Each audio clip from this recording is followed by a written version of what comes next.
Notre histoire se passe dans un petit village moderne. Vous savez, ce genre de village où tout le monde se connaît, tout le monde est ami, ou du moins fait semblant de l'être. L'un des habitants de ce village était surnommé l'ours. Je vous rassure, il n'y avait rien de discriminatoire là-dedans. Non, c'était surtout pour son physique. Un grand homme de plus d'1,90 m et très poilu. Un ours, comme disaient les habitants. Il vivait dans une petite maison, avec sa femme et sa fille, la petite famille parfaite, qui ne demande jamais rien à personne. Un jour, notre petite famille d'ours décida de partir en vacances. Des vacances qui étaient bien méritées pour monsieur, après tant et tant d'années d'efforts. Tout excités à l'idée de partir dans un voyage de rêve qu'ils avaient tant et tant envie, leur fille ne put s'empêcher de partager l'info sur les réseaux sociaux. Toutes ses amies, bien sûr, lui souhaitèrent un bon voyage et avaient hâte de voir toutes les photos souvenirs. Il y avait quelqu'un en particulier qui était très content à l'idée que la famille parte. C'était une petite nouvelle dans la ville. Personne ne la connaissait, personne ne savait où elle habitait. Peu connaissaient son nom. Elle était du genre timide, discrète, solitaire, peu bavarde. Les habitants l'appelaient Boucle d'Or, à cause de ses cheveux blonds, bouclés sur eux-mêmes. Boucle d'Or passait souvent devant la maison des ours, et regardait avec envie cette petite maison qui n'avait pas le luxe d'un grand palace, mais qui avait le mérite d'être une belle petite chaumière, très agréable à vivre. Le jour tant attendu arriva enfin pour les ours. Ils prirent leurs bagages et partirent pour leur destination. Boucle d'Or, de son côté, attendit quelques heures avant. On ne sait jamais, la famille aurait oublié quelque chose et aurait fait demi-tour. Les heures de sécurité passées, Boucle d'Or entra par une fenêtre et elle fit ce qu'elle avait le plus l'habitude de faire, squatter. Elle resta une semaine dans la maison des ours. Elle vida leur frigo et leurs placards, dormant dans tous les lits de la maison pour comparer lequel était le mieux. Elle ne prenait même pas soin du mobilier et des affaires de la famille. Elle s'amusait à tout casser et à lancer des babioles, des souvenirs et autres petites décorations que la famille chérissait tant. À la fin de la semaine, Boucle d'Or était comme tous les soirs, vautrée sur le canapé, à regarder la grande télé, se demandant encore pourquoi la famille avait acheté tous ces DVD qui étaient parfaitement idiots à ses yeux. Mais soudain la fillette entendit une voiture arriver dans l'allée. C'était la famille. Elle rentra plus tôt. Pris de panique, elle entra dans la cuisine. Elle prit un couteau au passage, en cas où elle aurait dû se défendre. Puis, elle s'enferma dans le cellier. Elle passa plusieurs minutes comme ça, à entendre la famille, qui constatait à voix haute le vandalisme qu'il y avait eu en leur absence. Elle croisait les doigts et pria pour que la famille parte, au moins aller à la police, pour pouvoir porter plainte. Mais juste qu'ils s'absentent quelques minutes, qu'elle puisse partir et ne plus jamais revenir ici. Mais par manque de chance, le père voula au moins inspecter la cuisine avant de partir. Comme il le dit lui-même, plusieurs des appareils électroménagers qu'il possédait étaient du dernier cri, et il aurait été énormément dommage qu'ils soient aussi cassés. Boucle d'Or se mit au fond du cellier, retena son souffle, et ne fit pas un geste. L'homme inspecta rapidement la cuisine. Il avait bien failli ne pas remarquer la présence de la fille, mais malheureusement pour elle, un mauvais pas lui fit faire tomber une boîte de conserve par terre. Le bruit suffit à alerter Monsieur l'ours. Il commença par d'abord demander s'il y avait quelqu'un dans le cellier. N'ayant aucune réponse, il avança à pas sûrs.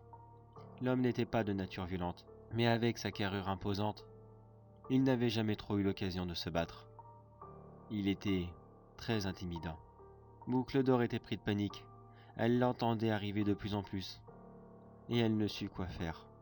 La seule pensée qui lui passa par la tête était de bien prendre le couteau en main et le brandir, prêt à poignarder. Monsieur l'ours ouvra la porte du cellier, et il reçut le premier coup de couteau dans le ventre. Il n'eut pas le temps de réagir que Boucle d'Or frappa un second coup, puis un troisième, un quatrième, un cinquième, sixième, septième. L'homme tombant en arrière, le souffle coupé, il ne put rien dire, même pas prévenir sa famille du danger qui les guettait. Mais le bruit sourd de l'homme tombant par terre suffit à alerter sa femme, qui comprit que quelque chose n'allait pas dans la cuisine. Elle y entra lentement, tout en appelant son mari, pour savoir si tout allait bien. Boucle d'Or était encore pris dans son élan et dans son coup d'adrénaline. Quand elle vit la mère rentrer, elle lui sauta dessus et l'exécuta de la même façon. Elle la poignarda 5 fois, 3 dans le torse et 2 dans la figure. Madame Ours était plus petite et elle fut plus facile à viser. Madame Ours réussit à crier de toutes ses forces, ce qui alerta sa fille. Elle hésita entre s'enfuir ou venir en aide à sa mère. Elle n'eut pas le temps de prendre une décision qu'elle entendit l'agresseur de ses parents entrer dans la même pièce qu'elle. Pris de panique, elle se cacha dans le placard. Elle se cacha dans l'énorme commode du salon. Elle regarda à travers le trou de la serrure et vit Boucle d'Or déambuler dans la maison, passant de pièce en pièce, cherchant sa dernière victime. Elle ne voulait visiblement pas laisser de témoin, et elle n'était plus à un crime près. La jeune fille cachée dans sa commode sortit son téléphone de sa poche et voulut commencer à appeler la police. Mais, mauvaise nouvelle pour elle, l'une de ses amies l'appela au même moment. Elle voulait savoir pourquoi leurs vacances étaient écourtées, et cela fut fatal pour elle. La sonnerie du téléphone l'avait démasquée. Boucle d'Or ouvra la porte et la poignarda à plusieurs reprises, jusqu'à ce qu'elle tombe lourdement sur le sol et qu'elle lui brise son téléphone pour que personne ne puisse les retrouver. Boucle d'Or s'assit dans le canapé et constata son œuvre. Elle comprit rapidement qu'elle avait réussi à venir à bout de la famille la plus imposante et la plus forte du village. Elle ne voyait pas ça comme un crime. Non, à ses yeux, elle venait de tuer un ours. Un vrai ours. Elle vit cela comme un trophée de chasse, quelque chose en quoi elle pouvait être extrêmement fière, et qu'il fallait à tout prix qu'elle montre. Elle se mit alors à dépecer la famille. Elle leur enleva la peau, et elles les exhibèrent fièrement comme des trophées, et elles les accrochèrent sur le mur pour les exhiber fièrement comme 2 trophées de chasse qu'elle avait tant mérités. Aujourd'hui encore, Boucle d'Or recherche dans d'autres villages des trophées à accrocher sur le reste de ses murs, dans sa petite maison, qui compte bien plus de tapisseries macabres que toute autre chose d'autre.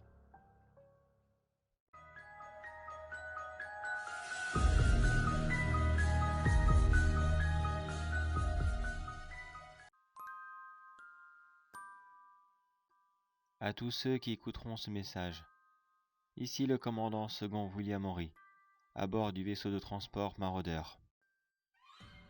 Si vous avez capté cette transmission et que vous avez localisé notre vaisseau, ne vous approchez sous aucun prétexte. Je répète, ne vous approchez sous aucun prétexte. Je suis tout seul à bord. L'équipage est malheureusement décédé. Nous avons commis l'erreur d'inviter le loup dans la bergerie. Laissez-moi vous raconter rapidement la gravité de notre situation. Nous avons été engagés il y a peu de temps de cela par un riche collectionneur qui voulait agrandir sa collection d'animaux extraterrestres que nous devions ramasser par-ci par-là sur toutes les planètes habitables. Notre dernière mission consistait à ramener une meute de loups de la Voie lactée, ou Cerbère galactique, comme certains aiment bien l'appeler. Cette mission était censée être très rapide. Car voyez-vous, ces animaux ne connaissent pas l'homme. Je suis sûr que nous étions les premiers qui les ont vus. Ils ne se sont donc pas méfiés. Pour les attraper, un très grand piège a suffi, avec un petit appât local, et le tour était joué. Toute la meute, d'à peu près une vingtaine d'individus, était sédatée et embarquée dans le vaisseau. Afin d'éviter les problèmes, nous avions séparé chacun des individus et nous les avions mis dans des petites cages individuelles. Il faut dire que nous connaissions très mal ces animaux. Mais s'il fallait qu'on se renseigne sur tous les animaux qu'on transportait, nous n'aurions vraiment pas fini. Cette mission devait nous ramener un énorme chèque, Nous avons donc profité pour faire la fête. Une petite fête qui, je dois dire, a duré un bon moment. Trop long moment. L'effet des sédatifs s'était rapidement dissipé, et les loups avaient rapidement compris ce qui leur est arrivé. Malheureusement pour nous, nous avions sous-estimé la force de leurs mâchoires. Ils n'ont fait qu'une bouchée des barreaux. La meute de loups s'est retrouvée en territoire inconnu et a décidé de rester groupée pendant un moment. Ils se sont jetés sur les membres d'équipage, les uns après les autres. Malheureusement, nous étions un petit peu trop saouls pour réagir. 4 des nôtres sont morts avant que l'alerte soit donnée. Rares sont ceux qui n'avaient pas bu. Il fallait garantir un minimum d'équipage viable sur le vaisseau. J'en fis partie, et c'est sûrement ce qui m'a sauvé la vie. Quand l'alerte a été donnée, tout le monde a essayé de s'équiper pour se défendre. Mais la meute a commencé à se séparer.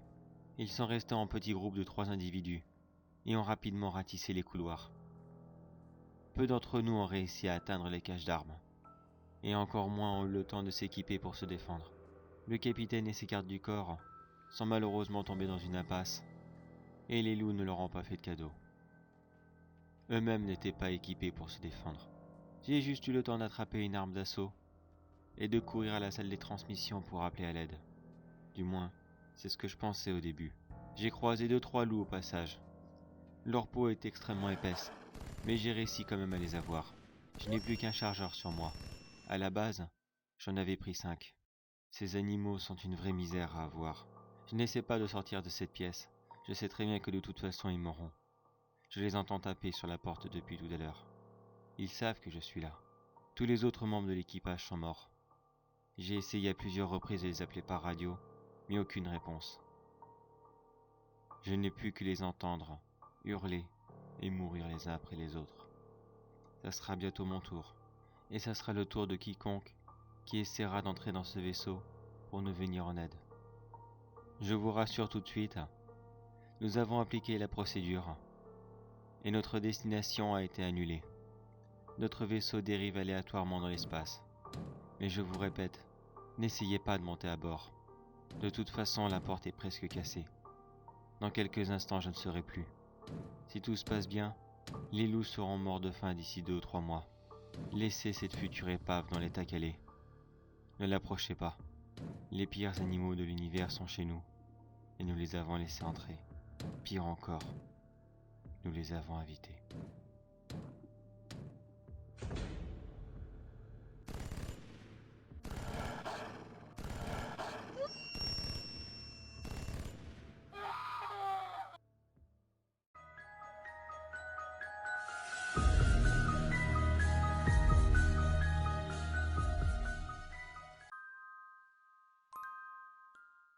Pourquoi est-ce que j'ai fait ça? Il m'a tout pris, j'ai tout perdu. Je regarde maintenant ma propre maison, et je n'ose plus y rentrer. Je sais qu'il est là. Je ne le vois pas, mais il est là, à une fenêtre. Il attend impatiemment que je rentre. J'ai fait une énorme erreur, et cela m'a coûté extrêmement cher. Laissez-moi vous raconter. Tout a commencé il y a à peine 3 jours de cela. J'étais au bureau avec mes collègues. Nous étions en pause, en train de fumer notre cigarette, quand soudainement nos téléphones se sont tous mis à vibrer en même temps. Tous pour la même raison. Une notification Facebook. Une demande d'amis plus exactement. La même personne qui nous avait demandé tous en même temps. Mes collègues n'y ont pas porté attention. Ils étaient trop occupés dans leur conversation d'adultes que je ne préfère pas évoquer. De mon côté, j'ai quand même posé ma cigarette et j'ai regardé vite fait sur mon téléphone. Il s'agissait d'un homme qui s'appelait No Face Man. Et excusez-moi d'avance pour cet accent qui semble complètement nul. Je n'ai pas spécialement fait attention à la photo, mais par réflexe, j'ai appuyé sur confirmer. Je le fais sur tous les profils qui me demandent en ami. Je n'ai donc pas spécialement fait attention. Puis je suis retourné à mon train-train quotidien. Le reste de la journée s'est passé sans aucun problème. C'est en rentrant chez moi que les choses bizarres ont commencé. D'abord, ce profil, No Face Man, a commencé à m'écrire des questions simples. As-tu peur de ma photo? J'ai donc regardé plus attentivement la photo. Il s'agissait d'un homme, assez vieux, La photo est de très mauvaise qualité et en noir et blanc. On ne distingue pas grand-chose, mais on voit bien que cet homme a des parties manquantes sur le visage. J'ai d'abord cru à un vulgaire Photoshop. Je lui ai donc répondu que non, mais que l'effet était réussi. Un petit peu trop réussi d'ailleurs à mon goût. Après avoir retourné la photo dans tous les sens, je n'ai pu m'empêcher de faire un petit sourire. Elle semblait si ridicule. Il m'a envoyé un deuxième message. Pourquoi ris-tu? Cette question m'a donné une sueur froide dans le cou. Comment pouvait-il savoir que j'avais pas ri, mais esquissé un sourire qui devait visiblement être très visible? Je lui ai justement posé la question en réponse. Comment sais-tu que j'ai ri? Il me répondit, je te vois. Il insista de nouveau. Alors, pourquoi ris-tu? Cela n'était sûrement qu'un petit blagueur, visiblement, et il devait sûrement m'avoir envoyé une question aléatoire, qui, par le plus grand des hasards, tombait bien avec la situation. J'ai donc joué le jeu, et j'ai été honnête avec lui. Je trouve ta photo bien faite, mais il manque quand même quelques détails. Sa réponse, mais malheureusement je n'ai pas le choix, je suis toujours comme ça. Je ne voulais pas trop rentrer dans son jeu non plus. Après tout, je ne savais pas du tout qui j'avais de l'autre côté du fil. J'ai donc essayé d'abréger le plus possible. Mais je lui ai quand même posé une dernière question. Peux-tu me voir? Il me répondit, oui, bien sûr. Si tu es si malin, quelle couleur sont mes cheveux? Il me répondit, noir. Cette question était un petit peu simple de toute façon. Une bonne partie de la population française a les cheveux noirs. Donc, ce n'était donc pas une réponse concluante pour moi. J'ai quand même continué dans ce délire, ce que je n'aurais jamais dû faire. Je lui répondis, ok, un bon point pour toi. On continuera à parler demain si cela ne te dérange pas. Puis, j'ai éteint mon téléphone. Je n'ai pas attendu sa réponse. Je savais bien que de toute façon il ne me lâcherait pas, mais j'étais beaucoup trop fatigué pour continuer son jeu complètement ridicule. Le lendemain, je n'ai pas rallumé mon téléphone de toute la matinée. Je suis allé au travail et la journée s'est entièrement passée sans même que j'y jette un coup d'œil. Je ne le redoutais pas spécialement, mais ma journée était extrêmement chargée. Je devais passer mon examen d'embauche final et croyez-moi, je n'avais vraiment pas envie que mon téléphone sonne dans ma poche. La journée s'était très bien passée, tellement bien que j'en suis rentré chez moi sans même me rappeler de cet homme qui m'avait écrit hier. J'étais beaucoup trop content d'avoir réussi cette journée et cet examen final. J'ai rallumé mon téléphone, uniquement pour passer l'info à mes amis et à ma famille. Mais à l'instant même que je l'ai rallumé, cet homme m'a directement sauté dessus et m'a écrit de nouveau. On peut parler maintenant? J'ai laissé échapper un soupir d'agacement. Je n'avais vraiment pas de temps à perdre avec lui. Je lui ai donc répondu, oui mais fais vite s'il te plaît. Je viens de passer une très bonne journée au travail, je n'ai vraiment pas de temps à perdre. C'est là qu'il a commencé à être un petit peu plus insistant. Il me dit, mais tu auras toujours tout ton temps pour moi. Je n'ai pas eu le temps de répondre qu'il m'envoyait ensuite. J'adore ta nouvelle tenue. Elle te va super bien. C'était visiblement un test pour me faire croire qu'il me voyait. Mais, comme tout le monde, je change presque tous les matins de tenue. Je lui ai donc demandé, eh bien écoute, si elle te plaît donc, décris-la moi, et dis-moi ce qu'il te plaît le plus. Il décriva exactement ce que je portais. Et il me répondit que ce qu'il préférait sur moi était ma chemise. Croyez-moi qu'à ce moment-là, je faisais moins le fier.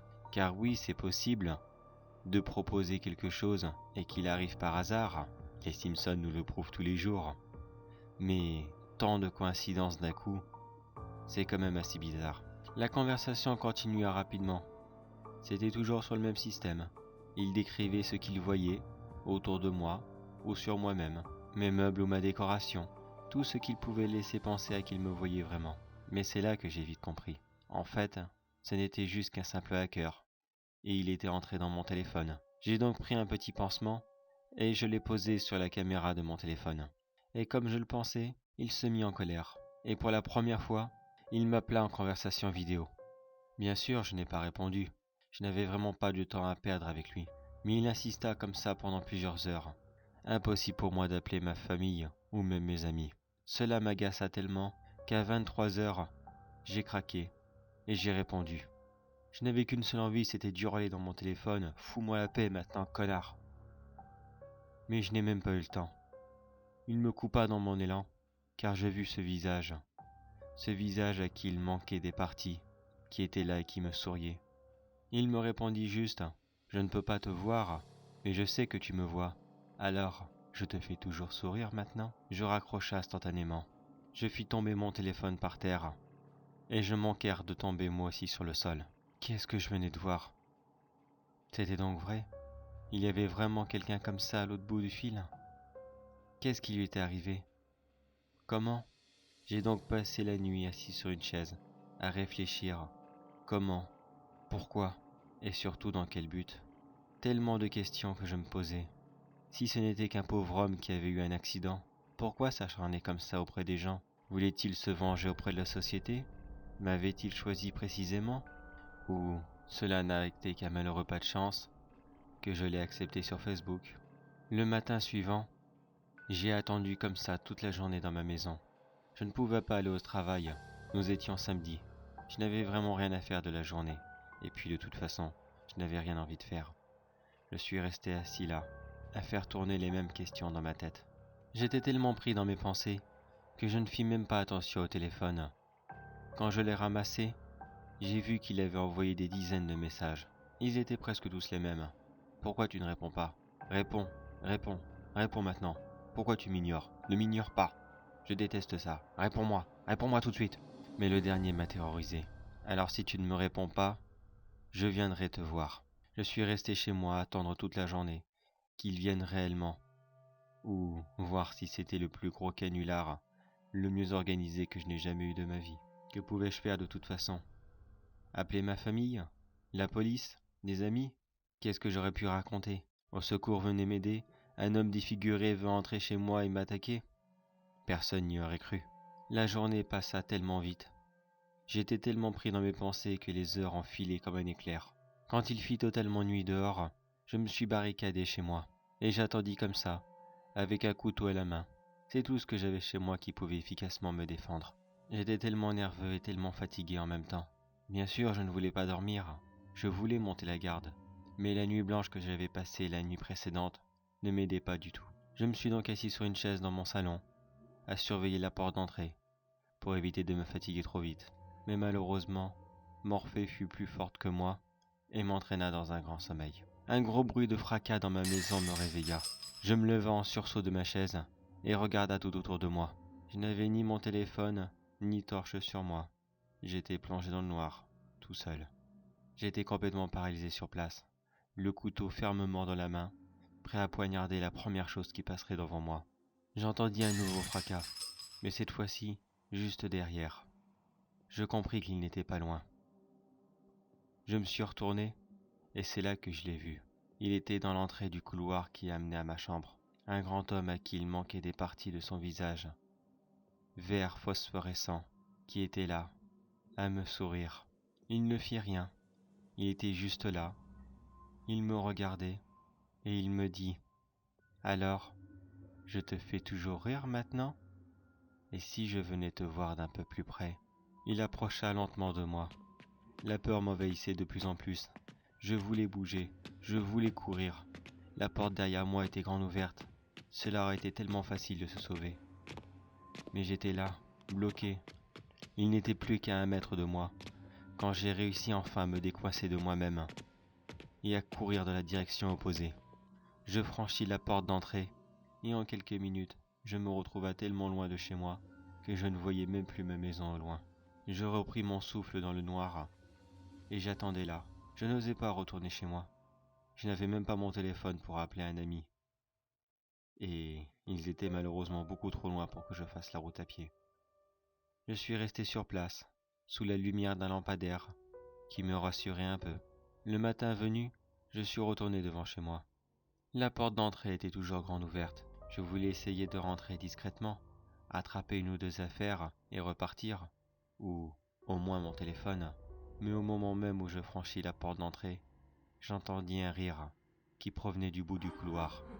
Je savais qu'il était encore là, et il savait que j'étais revenu. J'ai donc fait demi-tour, et je me suis mis au bout de la rue, à regarder ma maison. Et maintenant, je suis encore là. Cela fait 5 heures maintenant que je regarde cette maison et tout ce que je possédais. Je sais qu'il est encore là. Je ne pense pas qu'il a l'intention de partir. Il m'attend, mais je ne lui ferai pas ce plaisir. Je m'en vais. Je vais essayer de retourner chez un ami, en espérant qu'il puisse m'aider. J'appellerai sûrement la police arrivée chez lui. Et je peux vous assurer que s'il doit fouiller la maison, ils le feront tout seuls. Moi, c'est fini. Plus jamais je n'y retournerai.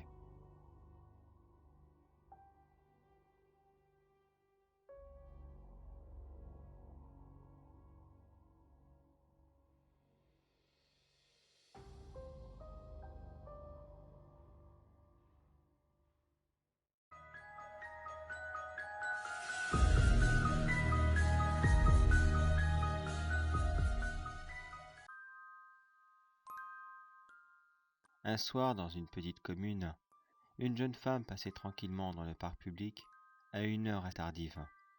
Pas qu'elle détestait la compagnie des gens, qu'elle avait peur de faire une mauvaise rencontre.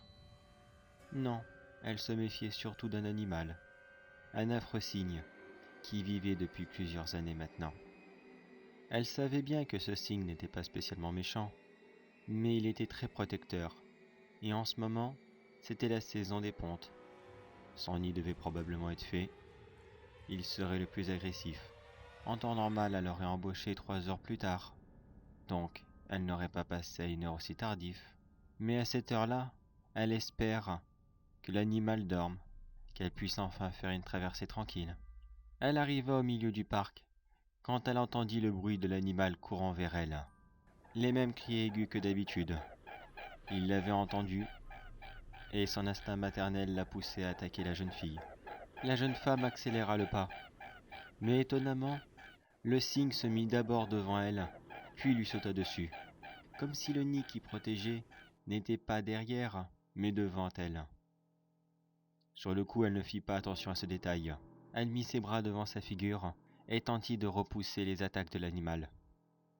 Elle reçut plusieurs coups au visage et aux avant-bras.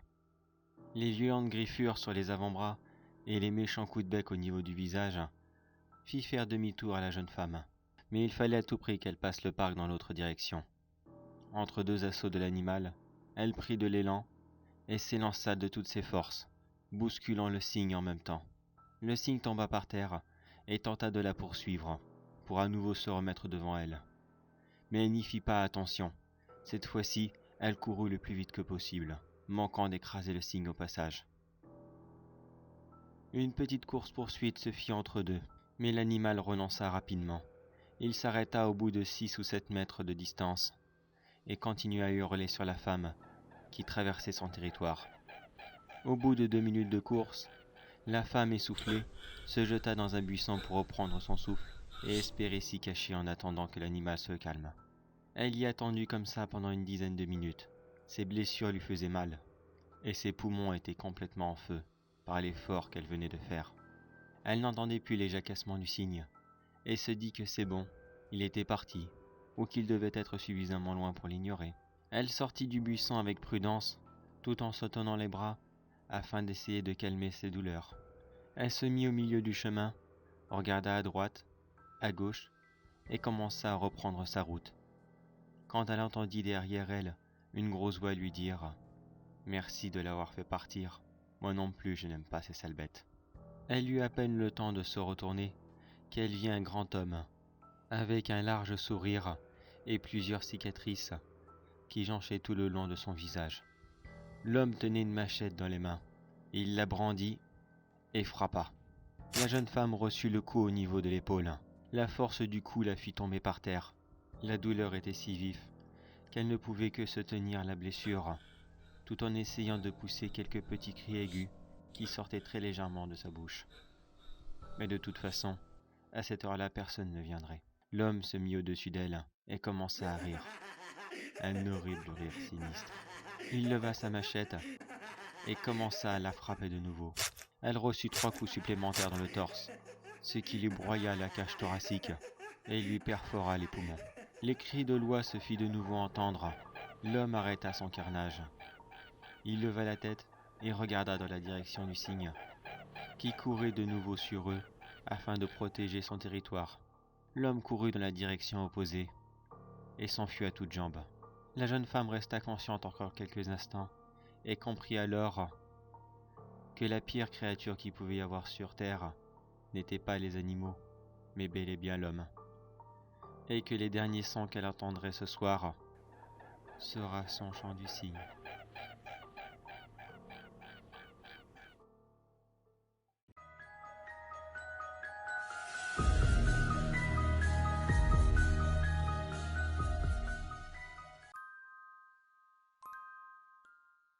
Docteur Richard Edouard. J'enregistre ce mémo audio depuis mon laboratoire clandestin. Pour moi, aujourd'hui est un grand jour. Je vais enfin pouvoir compléter ma collection. Enfin, la compléter est un bien grand mot. Disons que je vais l'agrandir. Car aujourd'hui, j'ai enfin pu avoir, et gratuitement en plus, le coronavirus à ajouter dans ma longue collection de virus, bactéries et autres petites saloperies qui traînent partout dehors. Vous voyez, avec ce genre de virus, il y a deux façons d'en obtenir. Il y en a qui n'ont pas de patience et qui la jettent directement via le deep web. Non, personnellement, j'adore attendre, j'adore chercher et regarder. Car vous voyez, ce qui est marrant avec ces saloperies, c'est que les pandémies se répandent toujours partout. Puis, vous n'avez qu'à les vous servir. Il y a plusieurs années de cela, j'avais pu ajouter Ebola à ma collection. Officiellement, il n'était jamais arrivé en France. Mais plus récemment encore, j'ai pu rajouter le H1N1, qui celui-ci, je l'avoue, a été un petit peu plus dynamique à venir. Heureusement que je me suis dépêché. Le pauvre malheureux est mort de par lui-même. Je ne vais pas vous réciter toute la liste de ma grande collection. Nous risquerions d'y passer la journée. Mais maintenant que j'ai ajouté coronavirus, je vais pouvoir passer à la partie la plus excitante de mon travail. Grâce à plusieurs petits bénévoles que j'ai pu trouver, ici et là, un orphelin qui se promène dans la rue, un SDF qui se cachait sous un carton, ou une vieille dame à la maison de retraite que personne ne vient jamais voir. Tous ces gens-là, qui n'ont ni famille ni amis, et qui ne manqueront à personne de toute façon. Ils sont là, dans leur petite cellule. Ils n'attendent qu'une seule chose, un parfait petit mélange. Tant de choix. Par quoi vais-je commencer? Me voilà pire qu'un enfant qui reçoit sa nouvelle boîte de Play-Doh le soir de Noël. Tant de couleurs, tant de choix. Lesquels vais-je mélanger en premier et quelle couleur vais-je obtenir? Oh, je sais. Je crois que je vais commencer avec l'hépatite A. Oui, cela sera tellement beau à voir. Je vais commencer mon premier mélange avec une jeune femme. J'en ai justement trouvé une l'autre jour. La pauvre se prostituait le long d'une gare. Elle était seule, à 3 heures du matin. Je me suis simplement fait passer pour un client. Elle ne se doutait de rien.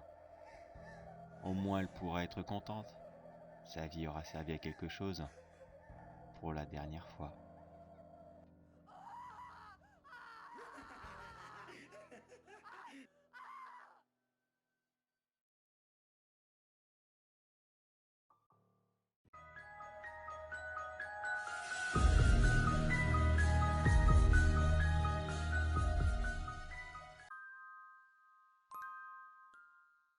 J'ai passé toute la journée dans un parc zoologique avec mon nouvel ami.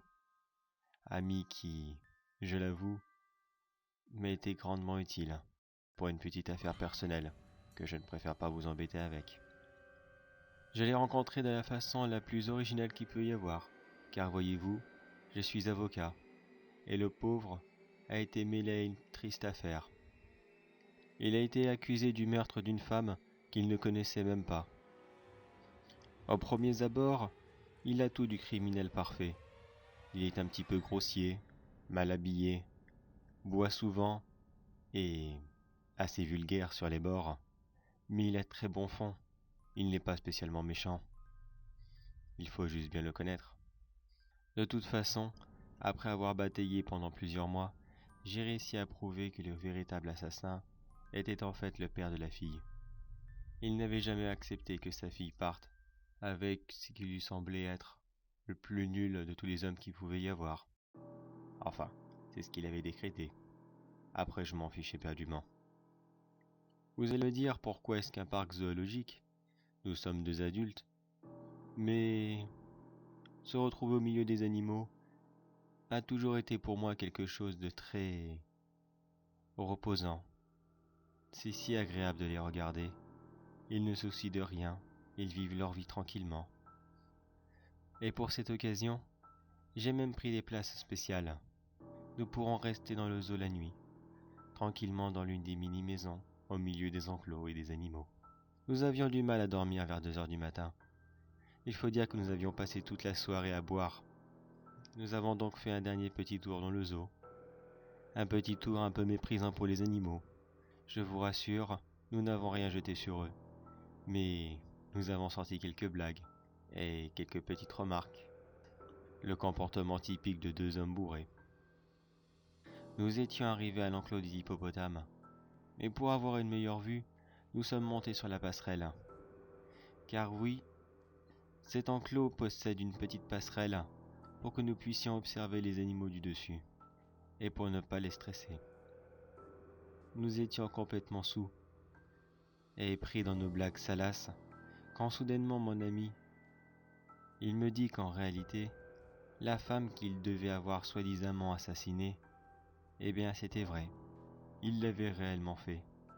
Il en avait même beaucoup profité ce soir-là. Il ne l'a pas directement tuée. Il est rentré le soir, par la fenêtre de la chambre. Le mari n'était pas présent. Il a profité d'elle pendant 2 bonnes heures, puis après s'est débarrassé d'elle, pour qu'elle ne puisse jamais parler de cela à qui que ce soit. Je l'ai regardé avec un air extrêmement surpris. Je me sentais tellement trahi. Lui était plié de rire, en repensant à toute la scène qu'il avait fait, et tous les beaux discours que j'avais fait au jury, pour pouvoir les entourlouper. Encore pris dans son euphorie, il se pencha au-dessus de l'enclos et regarda les hippopotames. Il leur fit quelques remarques osées et les compara à la femme qu'il avait justement tuée précédemment, en leur disant qu'elles avaient d'aussi grosses fesses qu'eux. Je ne pus me contenir et je le poussai un grand coup dans l'enclos. Il fit une chute de 3 mètres, ce qui n'était pas très méchant dans l'ensemble. Il se releva difficilement, vu son état. Il comprit rapidement qu'il était en grand danger au milieu de ces animaux. Les hippopotames restèrent prudents sur le coup, mais au bout de 2 minutes, le mâle dominant le chargea. Il lui mit un grand coup de tête dans le ventre, ce qui le fit tomber en arrière, puis il continua sa charge et le piétina de ses 2 tonnes. Les autres mâles enchaînèrent directement. Sûrement un comportement d'animaux que je ne comprends absolument pas, et puis, je dois vous l'avouer que j'en ai absolument rien à carrer. Je le regarde juste se faire massacrer par ces animaux. Il hurle de douleur. Il me supplie de venir l'aider. Mais comment pourrais-je venir l'aider? Je le regarde maintenant avec tant de mépris. Car vous voyez, je vous avais dit plus tôt qu'il m'était arrivé un drame dans ma vie il y a peu de temps. Car la femme que ce salaud a tuée, eh bien c'était la mienne. Et je l'avais défendue. J'ai accusé mon beau-père que je détestais, uniquement pour me faire une raison. Cette pourriture m'a pris ce que j'avais de plus cher au monde. Et là maintenant, lui qui ne possède rien, ni personne, car il n'a jamais été foutu de garder qui que ce soit, avec son caractère et son comportement de merde, est là en train de crever lentement comme la merde qu'il est.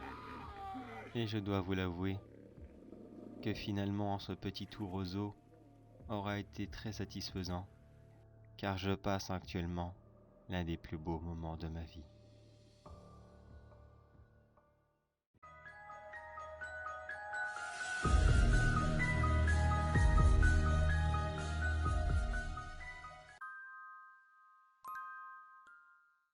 Il m'a fallu une semaine pour me remettre et me décider à relancer ce jeu. Qu'est-ce qui a bien pu m'arriver? Des choses que je n'aurais jamais pensé sur un jeu si petit, si mignon, si adorable aux premiers abords, mais qui peut cacher de terribles secrets. Tout a commencé il y a une semaine de cela. Le nouveau jeu Animal Crossing venait de sortir. New Horizon. Je l'attendais depuis tellement longtemps. Lui et sa Switch, édition collector. Elle est tellement magnifique. Je n'ai pas pu résister. Je l'ai acheté le jour même de la sortie. Aussitôt rentré chez moi, aussitôt branché et prêt à jouer. Cela faisait déjà plusieurs jours que je passais mon temps à réfléchir et à me demander quel nom j'allais donner à mon île. Je voulais quelque chose de simple, mais en même temps assez classe. Je savais que d'autres personnes pouvaient venir la visiter. Il fallait quelque chose qui marque, qui soit joli. Je n'étais pas encore sûr de ce que je voulais. Tout en continuant à chercher un nom, je vis dans le menu principal une île déjà prête à charger. J'ai trouvé ça étrange, surtout son nom, Dead Islands. Sur le coup, je me suis uniquement dit, bon, ça doit être le bonus avec la console, et Dead Islands doit être un clin d'œil à cette célèbre série de jeux d'horreur. J'ai donc décidé de la lancer, sans savoir exactement ce que j'allais trouver. Je ne savais pas trop comment fonctionnait le jeu. J'ai évité de regarder des let's play ou autres vidéos démonstratifs. Je ne voulais pas me spoiler. Bien sûr, j'avais quand même regardé vite fait comment est-ce que cela fonctionnait. Mais pas plus que ça, je partais quand même en terre inconnue. J'ai commencé par créer mon personnage, puis je suis arrivé sur l'île. J'ai d'abord été surpris par la musique.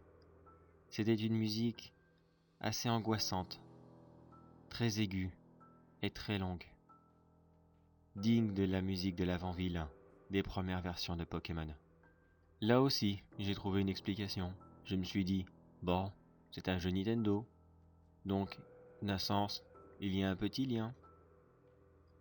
Je n'essayais que de me rassurer. Car, au fur et à mesure que j'avançais dans la partie, et plus je remarquais qu'il y avait des choses qui n'allaient pas. Il n'y avait aucun personnage. J'avais beau chercher, personne n'était là. C'est au bout de plusieurs minutes de recherche que j'ai fini par trouver les premiers habitants, enfin du moins, ce qu'il en restait. Je n'ai trouvé qu'un petit tas de chair étalé par terre, plein de rouge partout autour de lui. J'avais beau cliquer dessus, le jeu ne cessait de dire « méconnaissable ». D'un sens, il n'avait pas tort. Ce tas était visiblement méconnaissable. Pourtant, j'avais joué à tous les autres Animal Crossing. Je m'attendais à voir d'autres personnages. Mais là, impossible à dire. J'ai donc continué ma recherche, à trouver ici et là plusieurs autres tas de chair inerte. Ce n'est qu'au bout d'un temps que j'ai réussi à trouver la tente de Tom Hook. C'était l'une des rares infos que j'avais de ce jeu. J'y suis entré et je l'ai trouvé mort par terre, avec ses deux enfants, Mélie et Mélo, les deux seuls personnages qui étaient encore en vie. Ils étaient là à pleurer. Ils ne cessaient de dire « Pourquoi ? Pourquoi ?» tout en pleurant. Je me suis avancé vers eux. Ils ont regardé dans ma direction et ont couru hors de la tente. Ils ont bousculé mon personnage, tout en essayant le plus possible de l'éviter. Mais la tente était bien trop petite. Je n'ai pas du tout compris ce qui s'était passé, mais ils cherchaient visiblement à me fuir. J'étais déjà prêt à quitter le jeu, à effacer cette maudite partie qui était pour moi sans queue ni tête. Mais j'ai décidé de continuer. Je trouva dans la tente de Tom Nook un atelier simple et quelques crafts. Je posai l'atelier et je regardai dans les crafts qui étaient disponibles. Une hache de boucher, une matraque, une hache. Il y avait aussi dans la tente de quoi fabriquer chacun de ces objets. J'ai donc décidé de les fabriquer, pour je ne sais pas quelle raison, mais de toute façon, il n'y avait rien d'autre à faire. J'avais fait le tour de l'île, il n'y avait rien à part cette tente. Me sentant de plus en plus mal à l'aise, j'ai sorti de la tente et continué à faire le tour de l'île. Millie et Mélo étaient là dehors, à continuer à pleurer leur père. Dès qu'ils m'ont vu, ils m'ont directement fui. Ils sont partis en direction de la plage. Je voulais avoir des explications sur ce qui se passait, et vu qu'ils étaient les seuls personnages encore en vie, j'ai décidé de les poursuivre. Je les ai poursuivis plusieurs minutes, jusqu'à ce qu'ils tombent dans une impasse. Ils n'ont pas arrêté de dire « non, s'il vous plaît, non ». Et quand mon personnage était suffisamment prêt, il s'est mis en autonome. Il a sorti la masse de l'inventaire et s'est mis à les frapper. Ces pauvres petits animaux hurlaient, poussaient des cris de douleur horribles. Une scène des plus gores que je n'aurais jamais imaginé pouvoir trouver dans un jeu Nintendo. Lorsque notre personnage finit son office, Il prit la hachette de boucher et commença à découper des morceaux de Millie et Mélo. Et il déposa les morceaux pile à l'endroit où les bateaux accostaient, comme s'il voulait montrer aux autres visiteurs qu'ici, il n'y avait plus rien. Puis, le personnage retourna dans la tente. Je n'avais toujours pas le contrôle du personnage. Il avançait tout seul. Il est rentré, et là, dans la tente, juste au-dessus du corps de Tom Hook, se dressait une corde et un tabouret juste en dessous. Mon personnage s'y installa, et juste avant de faire tomber le tabouret, il dit une seule et unique phrase. « Crois-moi, mon ami, tu n'oublieras jamais ce que tu as vu aujourd'hui. » Puis le jeu s'arrêta là. Le jeu retourna directement au menu principal.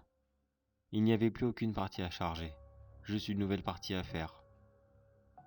Mais je n'avais vraiment pas envie d'y rejouer. J'ai aussitôt éteint ma Switch, et j'ai décidé de faire une bonne pause. Une pause qui a duré une semaine. Cela ne fait que 2 heures maintenant que j'ai décidé de recommencer le jeu. Cette fois-ci, le jeu a bien commencé, plus aucune scène macabre. Le jeu était tout à fait normal, comme les 2-3 let's play que j'avais été voir sur internet, afin de chercher si oui ou non, d'autres joueurs comme moi avaient tombé sur cette triste version.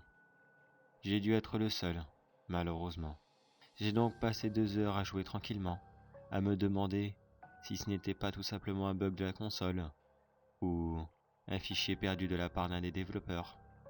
Je ne sais pas, et je ne le saurai probablement jamais. La seule chose que je peux vous garantir, c'est que dans mon jeu qui est désormais tout à fait normal, je ne peux pas rester dans la même pièce, seul, avec Millie et Mélo. Quand leur père est là, ils se comportent normalement, mais dès qu'ils s'absentent et que je suis avec eux, aussitôt, ils s'enfuient en courant, en criant « Pitié, pitié, ne recommence pas ».